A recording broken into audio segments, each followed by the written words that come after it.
Welcome to my second class of class 11। আমরা আজকে আবার একত্রিত হলাম ক্লাস 11-এর সেকেন্ড চ্যাপ্টারটা আলোচনা করবার জন্য। সেকেন্ড চ্যাপ্টারটা কি? সেকেন্ড চ্যাপ্টারটা হচ্ছে ট্যাক্সোনমি অ্যান্ড সিস্টেমেটিক্স। দেখো ওপর দিকে লেখা আছে ট্যাক্সোনমি অ্যান্ড সিস্টেমেটিক্স। এই চ্যাপ্টারটা কিন্তু তোমরা কিয়দংশ ধারণা পেয়েছো, এই চ্যাপ্টারটার কিয়দংশ ধারণা পেয়েছো ক্লাস 9-এ। ক্লাস 9-এ কিন্তু বিন্যাসবিধি বা শ্রেণীবিন্যাসকরণ বা ট্যাক্সোনমি সম্বন্ধে একেবারে ফার্স্ট চ্যাপ্টারে একটু কিছু উপাদান ছিল। তো আমরা সেই চ্যাপ্টারটাকে একটু ডিটেলসে আলোচনা করবো এই ক্লাস 11-এ এসে। আগের দিন আমরা ফার্স্ট চ্যাপ্টারটা কমপ্লিট করেছি, আশা করি তোমরা বুঝতে পেরেছো।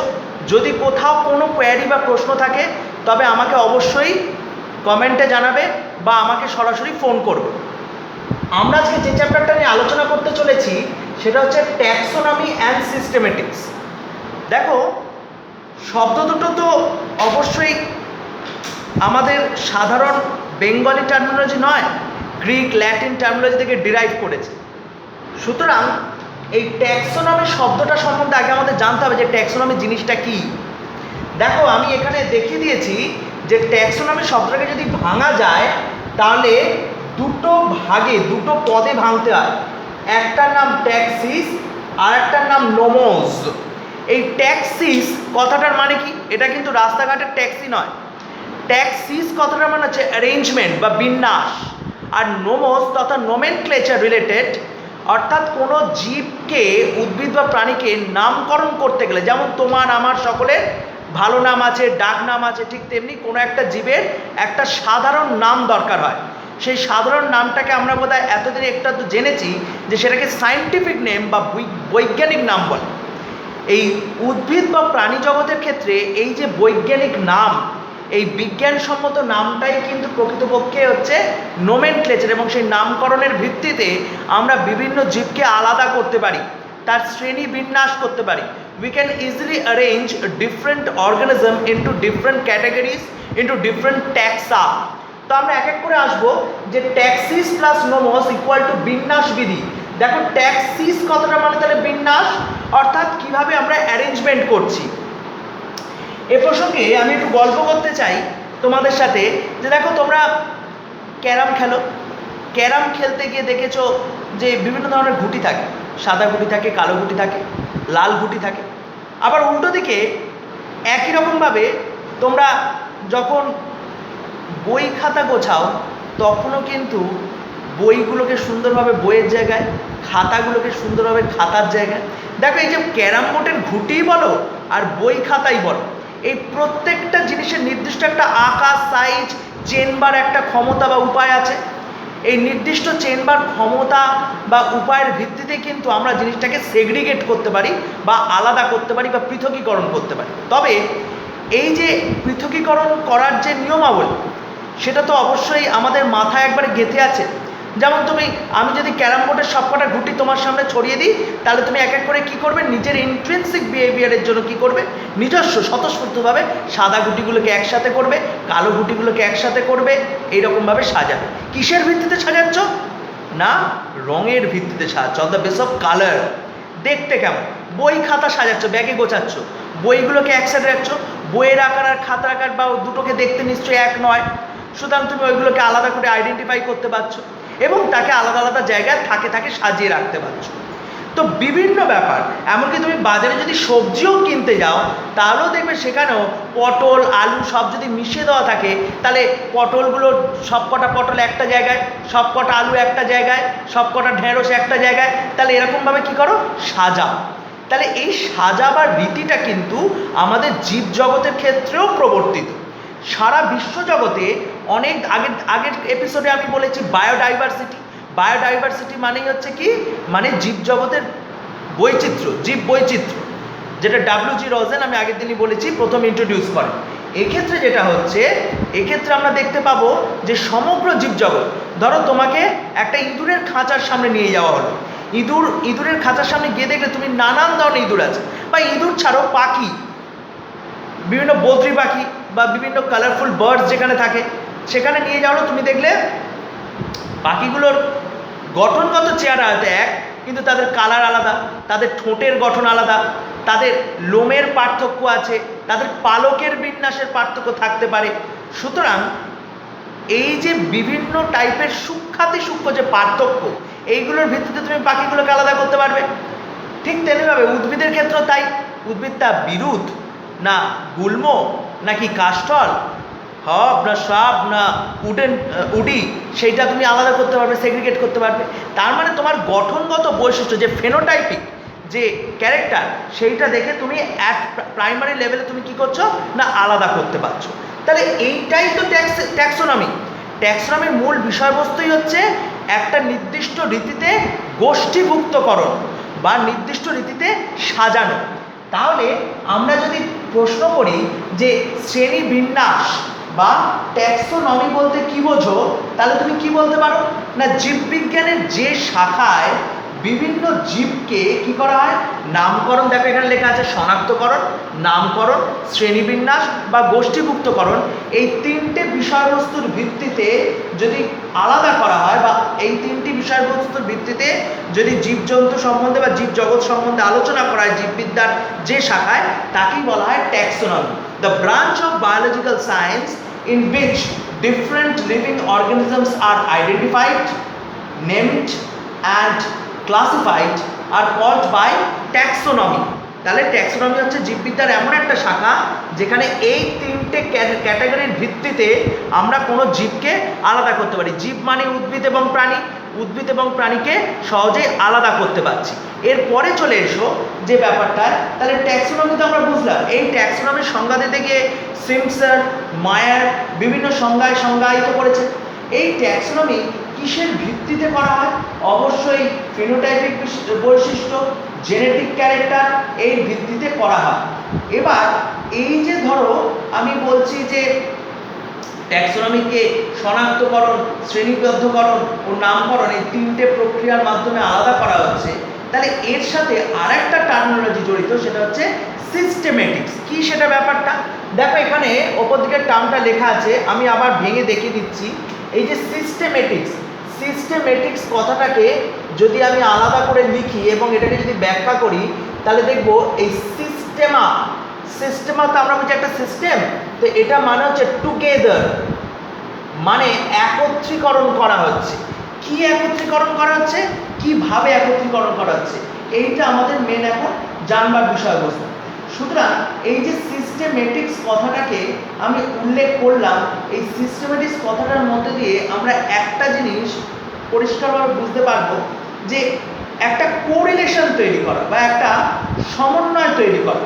জীবের বিভিন্ন প্রকারভেদ আমরা জানি, জীব বৈচিত্র্যেরই অংশ বলে এরকম আছে, এবং তাদের বৈচিত্র্য ও তাদের সম্পর্কের যে বৈজ্ঞানিক ভিত্তি, সেটাই কিন্তু সিস্টেমেটিক্সের অন্তর্গত। অর্থাৎ তোমায় যদি কখনো প্রশ্ন করা হয় সিস্টেমেটিক্স শব্দটা করতে গেছে, তো টু পুট টুগেদার বলে এরকমভাবে তুমি ব্যাখ্যা করতে পারো। অর্থাৎ সিস্টেমেটিক্স কথাটা হচ্ছে একটা গ্রিক শব্দ বা গ্রিক টার্ম, এসছে কোত্থেকে, এসছে হচ্ছে সিস্টেমা থেকে। সিস্টেমা মানে কি, এই যে সিস্টেমা এই শব্দটা ওয়ার্ড, গ্রিক ওয়ার্ড, এর মানে হচ্ছে টু পুট টুগেদার, একত্রীকরণ করা। যেগুলোর বৈচিত্র্য এক বা যেগুলোর বৈচিত্র্য একটার সাথে আরেকটার সামঞ্জস্যতা পাচ্ছি আমরা, সেইগুলোকে আমরা কি করছি না একত্রীকরণ করছি। এই টু পুট টুগেদার বা একত্রীকরণ করার নিয়মটাই হচ্ছে সিস্টেমেটিক্স। স্যার এটা কিভাবে করা হয় সিস্টেমেটিক্সটা? না একটু আগে আমরা যে বললাম বিন্যাসবিধি বা ট্যাক্সোনমি, এই ট্যাক্সোনমির ভিত্তিতে করা, অর্থাৎ জীবের বিভিন্ন বৈচিত্র্য এবং প্রকারভেদকে একসাথে সমন্বয়িত করা হয়, কোঅর্ডিনেট করা হয়। তাহলে এর মাধ্যমে একটা সিস্টেমের মধ্যে ফেলে সেই জীবজগতের বিন্যাসকে সুবিন্যস্ত করা হয়।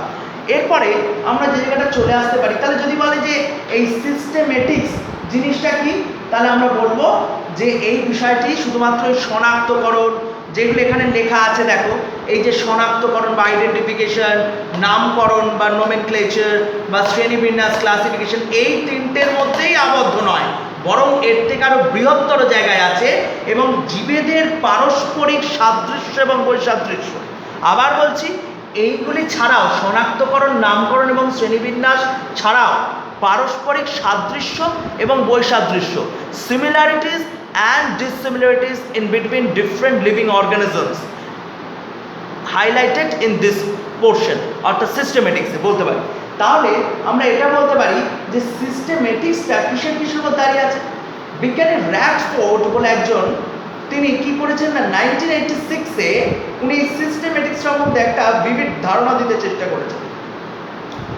এখানে কতগুলো, যেমন ট্যাক্সোনমি করতে গিয়ে যেমন উপাদানগত রূপে শনাক্তকরণ, নামকরণ এবং শ্রেণীবিন্যাসের দরকার হয়, তেমন এই সিস্টেমেটিক্স যেহেতু জীবের পারস্পরিক সাদৃশ্য এবং বৈসাদৃশ্য নিয়ে আলোচনা করা হয়, এবং পারস্পরিক বৈসাদৃশ্য বা সাদৃশ্য নিয়ে আলোচনা করতে গিয়ে আমরা কতগুলো ভিত্তি রচনা করি। সেই ভিত্তি বা বেস লাইনগুলো কী কী? বেস লাইনগুলো ধরো যেমন ফেনেটিক্স, আমি প্রত্যেকটা ব্যাখ্যা করে দেবো। ফেনেটিক্স, জেনেটিক্স আর ফাইলোজেনেটিক।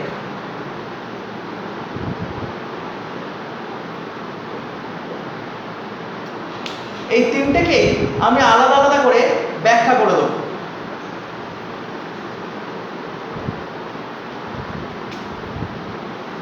এবার দেখো, এই যে ফেনেটিক্স কথাটা কিভাবে এসছে না, ম্যাথামেটিক্যাল বা স্ট্যাটিস্টিক্যাল, অর্থাৎ on the basis of mathematical numerics.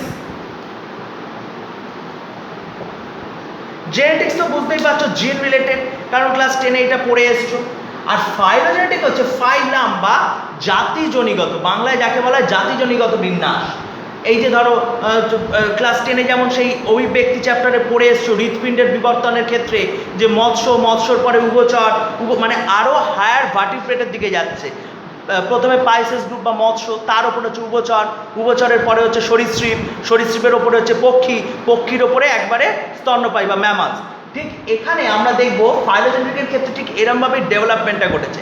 আস্তে আস্তে গ্র্যাজুয়াল ম্যানারে যে একজনের সাথে আরেকজনের যে লিঙ্কটা পাওয়া যাচ্ছে, যে এর থেকে ডিরাইভ করেছে, এই ব্যাপারটাই হচ্ছে ফাইলোজেনেটিক। তাহলে সিস্টেমেটিক্সে ফেলতে গেলে আমাদের ভাবতে হবে যে এর থেকে ডিরাইভ করেছে বলে এর সাথে এর কম্পারেটিভ অ্যানাটমিতে একটা লিঙ্ক পাওয়া যাচ্ছে, এর সাথে একটা যোগসূত্র পাওয়া যাচ্ছে।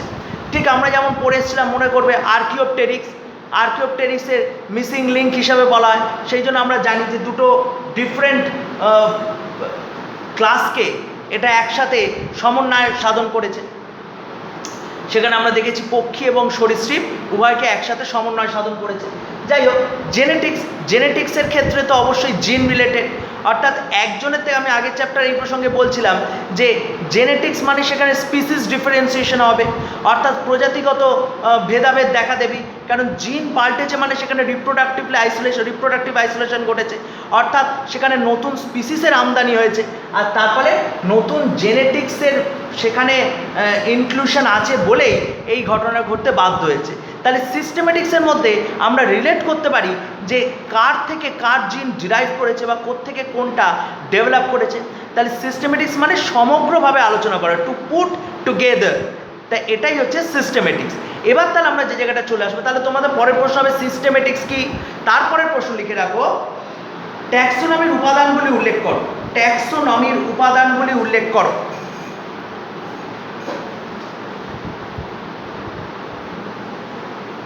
What are the major components of taxonomy?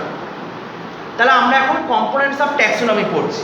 এই কম্পোনেন্টস অফ ট্যাক্সোনমি আসলে কিছুই না, এই যে তিনটে টার্মিনোলজি লেখা আছে, শনাক্তকরণ, নামকরণ এবং শ্রেণীবিন্যাস, এই তিনটে টার্মিনোলজিকে আলাদা আলাদা করে ব্যাখ্যা করতে হবে। তাহলে প্রথমেই চলে আসি আমি, শনাক্তকরণ কি, হোয়াট ইজ আইডেন্টিফিকেশন। দেখো, পৃথিবীতে তো অনেক ধরনের জীব বসবাস করে, এবার তাদেরকে আলাদা করতে গেলে আমাদের অবশ্যই বিশেষ বৈশিষ্ট্য দ্বারা চিহ্নিত করতে হয়।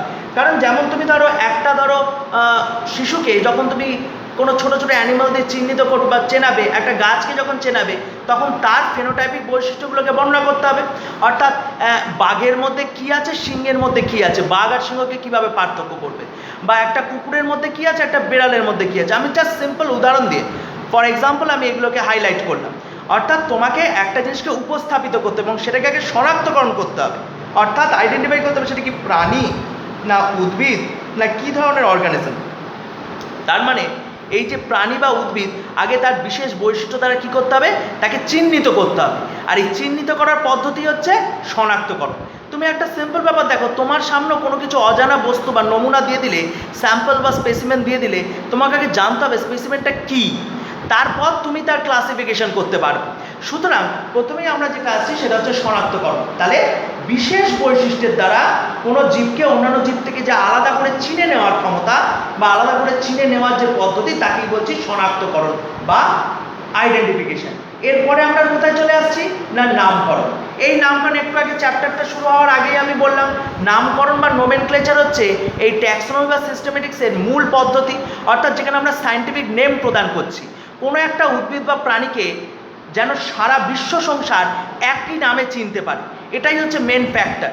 যেমন আমি যদি কিউকারবিটা ম্যাক্সিমা বলি বা আমি যদি প্যান্থেরা টাইগ্রিস বলি, তাহলে কিন্তু সারা বিশ্ব জুড়ে সেটাকে প্যান্থেরা টাইগ্রিসকে বাঘ হিসাবে ডিনোট করা হবে বা কিউকারবিটাকে কুমড়ো হিসাবে ডিনোট করা হবে। সুতরাং এমন একটা নাম চাই যেটা শুধু তোমার পাড়ার মধ্যে সীমাবদ্ধ নয়, সেটা সমগ্র ভারতবর্ষ, সমগ্র পৃথিবীতে একই নামে তাকে যেখানেই যাও না কেন সেটা একটা কোড নেম, যেটা ইউনিভার্সাল কোড নেম, আন্তর্জাতিক নিয়মাবলীর দ্বারা, ইন্টারন্যাশনাল রুলস অ্যান্ড রেগুলেশন দ্বারা সেটাকে মেনটেন করে চিহ্নিত করা যাবে, অর্থাৎ সবার কাছে সেটি জনপরিচিতি লাভ করবে।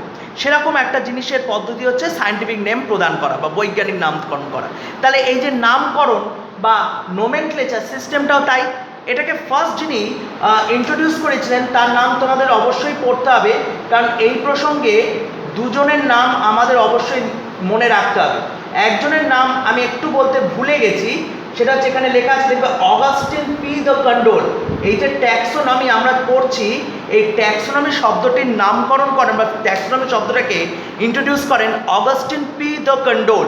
এখানে লেখা আছে এইচএসের পরীক্ষায় আসে বা ক্লাস 11-এর পরীক্ষায় বহুবার দিতে দেখা গেছে যে ট্যাক্সোনমি শব্দটির প্রবর্তক কে, who first coined the term taxonomy. Taxonomy শব্দটির প্রবর্তক হচ্ছে অগাস্টিন পি দ্য কন্ডোল, দেখবে বইতেও লেখা আছে। আর এমনি সিস্টেমেটিক্স শব্দটা মেনলি পরবর্তীকাল র্যাডফোর্ড হাইলাইট করলেও অনেকেই এটাকে নামকরণ করেছিলেন। আমাদের এখানে যেটা বক্তব্য সেটা হচ্ছে এই ট্যাক্সোনমির ক্ষেত্রে বিভিন্ন হায়ারার্কি বা ধাপ আছে, বিভিন্ন ধাপে আমরা দেখব বিন্যস্ত করতে। আমরা ক্লাস 9-ও দেখেছি রাজ্য, পর্ব, শ্রেণী, এরকমভাবে আমরা বিভিন্ন নামকরণ, বিভিন্ন ট্যাক্সা বা ক্যাটাগরিগুলো আমরা আলোচনা করেছি।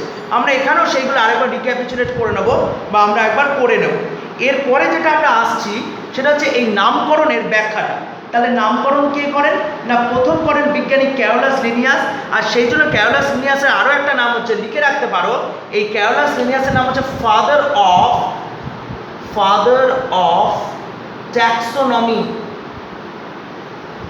ট্যাক্সোনমির জনক বলে অভিহিত করা হয় ক্যারোলাস লিনিয়াসকে, এবং লিনিয়ান হায়ারার্কি এনার নাম অনুসারেই প্রবর্তিত হয়েছিল।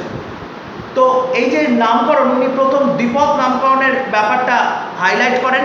স্পিসিস প্ল্যান্টারাম এবং সিস্টেমা ন্যাচুরি দুটো গ্রন্থে 1753 এবং 1758 খ্রিস্টাব্দে উনি এই দুটো বইতে যথাক্রমে তার যে দ্বিপদ নামকরণের নিয়মাবলী সেগুলোকে লিপিবদ্ধ করেন এবং সায়েন্টিফিক নেম প্রদান করার একটা নির্দিষ্ট রীতি, যেটা সারা ইউনিভার্সালি সেটা প্রুফড, সেটাকে মানতেই হবে।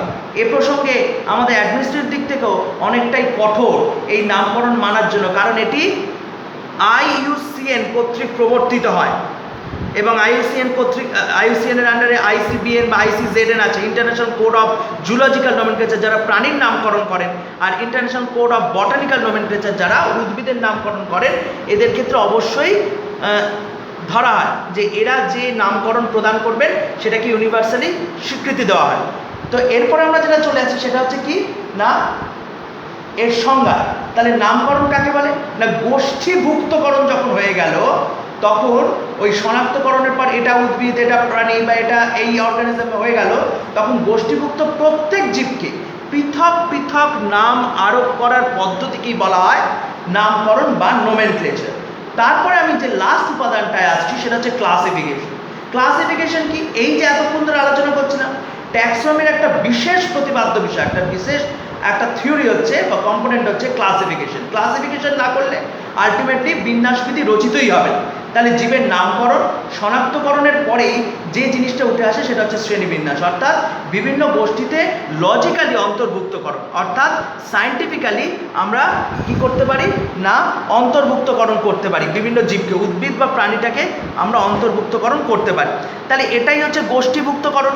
এরপরে আমরা আসতে পারি যে জায়গাটা, সেটা হচ্ছে এইটা কিসের ভিত্তিতে করব, মানে মেনলি জীবের নামকরণ এবং শনাক্তকরণের পরে গোষ্ঠীভুক্তকরণ করছি, কিন্তু এই গোষ্ঠীভুক্তকরণ পদ্ধতি তো শ্রেণীবিন্যাস, কিন্তু কিসের ভিত্তিতে করছি?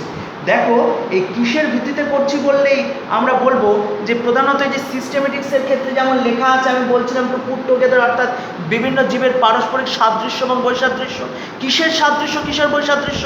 Shape, size, phenotypic character, genetic character, এই ভিত্তিগুলো ধরে করবে। এবং এই ভিত্তিগুলো ধরে কি করা হয়েছে না রাজ্য গঠন করা হয়েছে, পর্ব গঠন করা হয়েছে, শ্রেণী গঠন করা হয়েছে, বর্গ গঠন করা হয়েছে, গোত্র গঠন করা হয়েছে, গণ এবং প্রজাতিও গঠন করা হয়েছে। অর্থাৎ একটার পর একটা ট্যাক্সোনমিক হায়ারার্কি অনুযায়ী সাজিয়ে এটাকে শ্রেণীবিন্যাস করা হয়েছে বা অ্যারেঞ্জ করা হয়েছে একটা সুনির্দিষ্ট পদ্ধতি মেনটেন করে। তাহলে আমরা উল্লেখ করতে পারি যে এই যে শ্রেণীবিন্যাস, এই শ্রেণীবিন্যাসের মধ্যে জীবের আকৃতিগত প্রকৃতিগত বিভিন্ন ধরনের বৈশিষ্ট্যাবলী, পারস্পরিক সাদৃশ্য ও বৈসাদৃশ্যের উপর ভিত্তি করে তাদের বিভিন্ন বিভাগ, শ্রেণী, বর্গ, গোত্র, গণ, প্রজাতি এইভাবে স্থাপন করা হয়েছে। একটা কথায় বলা যেতে পারে সম্পর্কবদ্ধ জীবকে গোষ্ঠীভুক্তকরণের পদ্ধতিকে শ্রেণীবিন্যাস বলে। আবার বলছি, সম্পর্কভুক্ত জীবকে গোষ্ঠীভুক্তকরণ বা সম্পর্কে আবদ্ধ জীবকে গোষ্ঠীভুক্তকরণ করার পদ্ধতিকেই বলা হয় শ্রেণীবিন্যাস বা ক্লাসিফিকেশন। এর পরের জায়গাটা যেটা চলে আসি সেটা হচ্ছে ট্যাক্সোনমির প্রকারভেদ। এইটা যদিও বেসিক্যালি জয়েন্ট এন্ট্রান্স বা নিটের জন্য ইম্পর্টেন্ট, তবুও আমি একটু বলে রাখছি টার্মগুলো বলে, যদিও এগুলো তোমাদের এইচএস ওইভাবে আসবে না। যেমন আছে ক্যারিও ট্যাক্সোনমি। ক্যারিও মানে বুঝতেই পারছো ক্যারিয়ন থেকে এসছে, মানে হচ্ছে নিউক্লিয়াস, অর্থাৎ নিউক্লিয়াস ও ক্রোমোজোমের উপস্থিতির উপর ভিত্তি করে যে শ্রেণীবিন্যাস করা হচ্ছে। যেমন আমি ধরো বলতে পারি যে মোনেরা, প্রোটিস্টা। মোনেরার ক্ষেত্রে হচ্ছে প্রোক্যারিওটিক, আবার প্রোটিস্টার ক্ষেত্রে হচ্ছে ইউক্যারিওটিক নিউক্লিয়াস। তাহলে নিউক্লিয়াসের ভিত্তিতে আলাদা করা গেলো, বোঝা যাচ্ছে নিশ্চয়ই? আমি নিশ্চয়ই বোঝাতে পারছি। মোনেরা, প্রোটিস্টা বা তারপর আরও হায়ার অর্গানিজমের ক্ষেত্রে ফাঞ্জাই বা ছত্রাক গোষ্ঠী আমরা পড়বো পরের চ্যাপ্টারেই।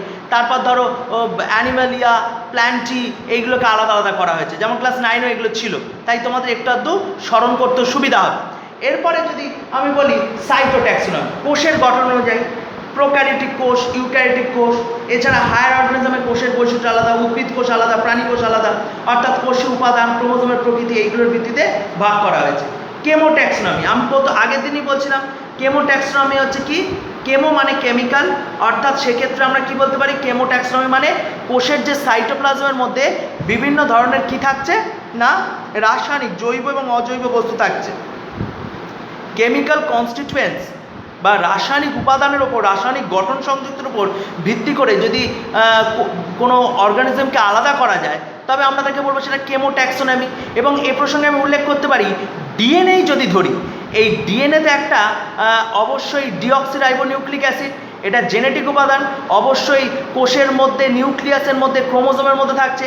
এর যে কনস্টিটুয়েন্টস বা এর যে গঠনগত পরিবর্তন হচ্ছে, প্রোক্যারিওটিকের ক্ষেত্রে নিউক্লিয়েট বা একবারে ব্যাকটেরিয়ার ক্ষেত্রে একবারে সাধারণ মানের ডিএনএ, যত হায়ার অর্গানিজম দিকে যাচ্ছে তত আরও জটিল হচ্ছে।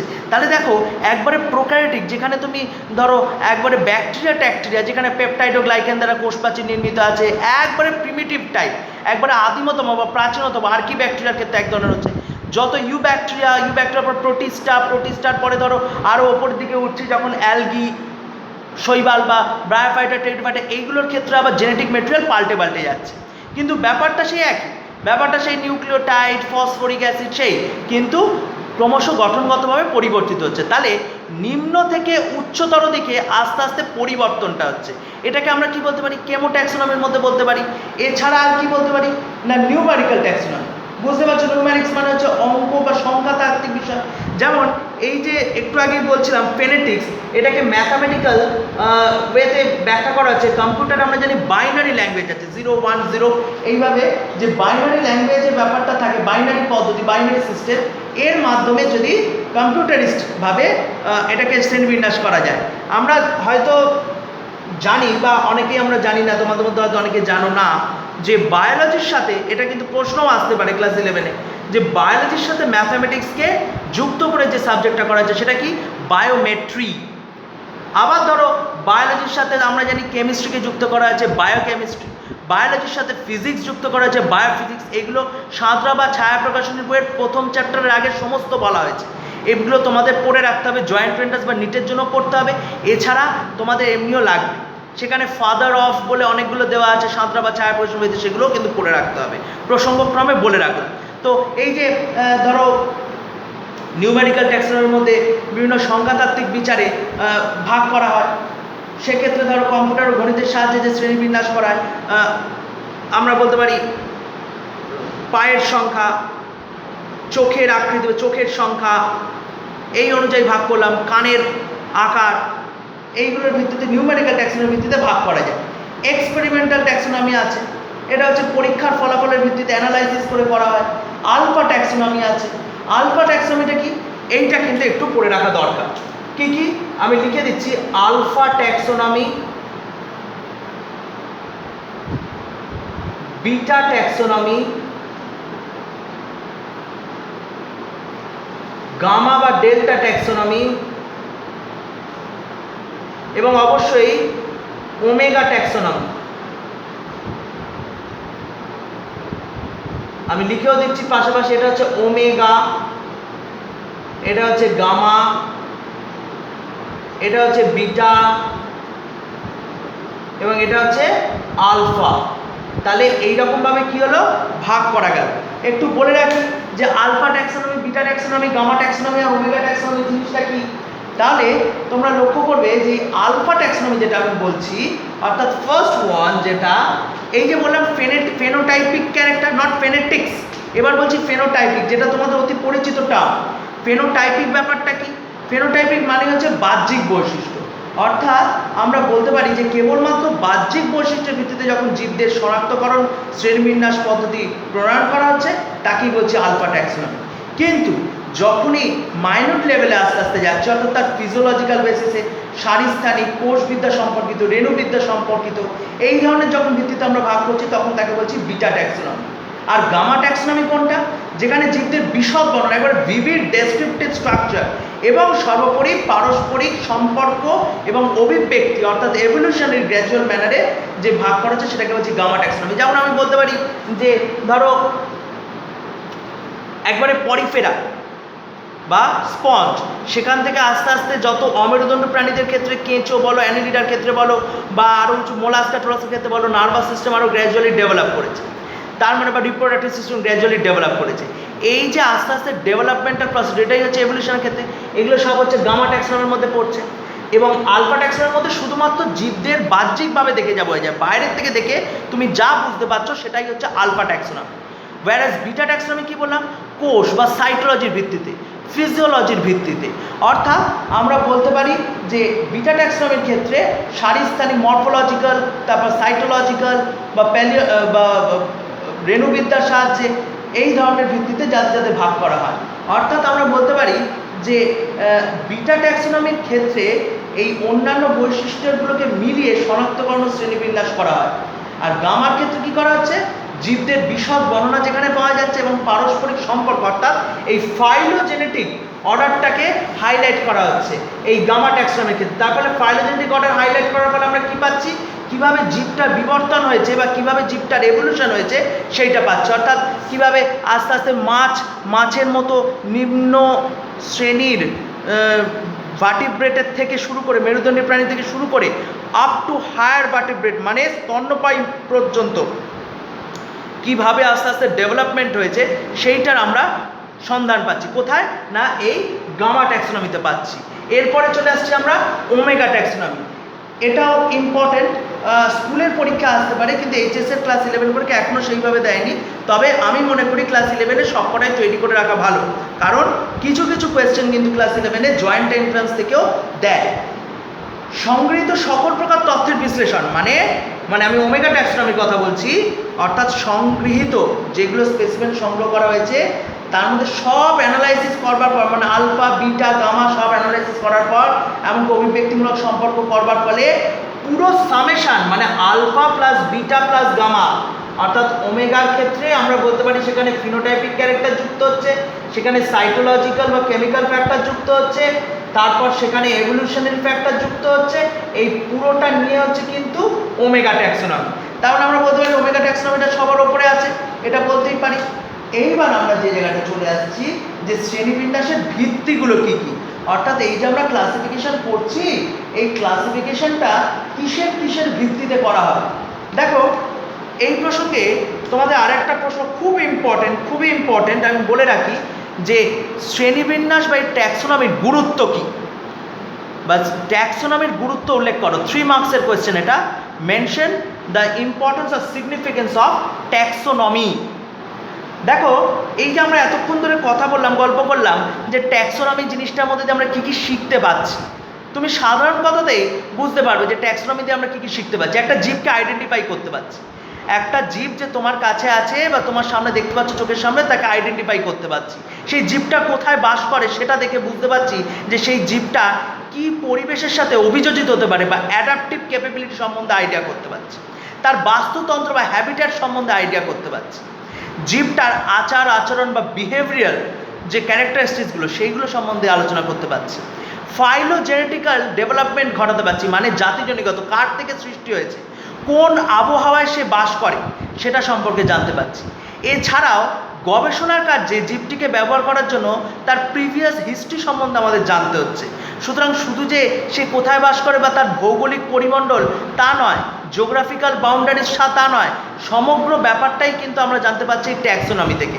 ট্যাক্সোনমি পাঠের উদ্দেশ্যই তাই, শুধু যে একটা জীবকে আইডেন্টিফাই করা, তাকে শনাক্তকরণ করে তার নামকরণ করা বা বিজ্ঞানসম্মত নামকরণ করা তা নয়, বরং আমরা বলতে পারি জীবটার ক্ষেত্রে কি করছি না, আমরা অবশ্যই তাকে আলাদা করে চিনতে পারছি, তাকে আমরা আলাদা করে চিনতে পারছি এবং এই আলাদা করে চেনবার সুবাদেই কিন্তু আমরা ট্যাক্সোনমির পাঠের মেন গুরুত্বটা অনুধাবন করতে পারছি। এরপরে আমরা কি বলবো, এরপরে আমরা যে কথাটা উল্লেখ করব সেটা লক্ষ্য করো। এই যে ট্যাক্সোনমি পাঠের যে উদ্দেশ্য, এই ট্যাক্সোনমি তো কিছু কিছু ভিত্তির ওপর ভিত্তি করে গড়ে উঠেছে। এটা কিসের ওপর ভিত্তি করে গড়ে উঠেছে না, দেখো আমি প্রথমে যেমন বলছি অঙ্গ সংস্থানিক। অঙ্গ সংস্থানিক মানে মরফোলজিক্যাল, অঙ্গ সংস্থানিক বা মরফোলজিক্যাল। তারপরে কি বলতে পারি, ভ্রূণ তত্ত্বগত, এমব্রিওলজিক্যাল, ভ্রূণ তত্ত্বগত, এমব্রিওলজিক্যাল। তারপরে হচ্ছে ধরো বাস্তুতন্ত্রজনিত, আমি একটু আগে এই কথাগুলোই আলোচনা করছিলাম যে এর ভিত্তিতেই আমরা পাই হচ্ছে যে ট্যাক্সোনমি পাঠের মেন উদ্দেশ্য বাস্তুতন্ত্র বা ইকোলজিক্যাল। তারপর ধরো ক্যারিও ট্যাক্সোনমি রেসপেক্টে কোষগত ভিত্তি বা সাইটোলজিক্যাল, অর্থাৎ আমরা বলতে পারি কোষতত্ত্ব। তারপর কেমো ট্যাক্সোনমি, অর্থাৎ আমি বুঝতে পারি কেমিক্যাল, বা এটাকে আমরা বায়োকেমিস্ট্রি রেসপেক্টে ভাবতে পারি।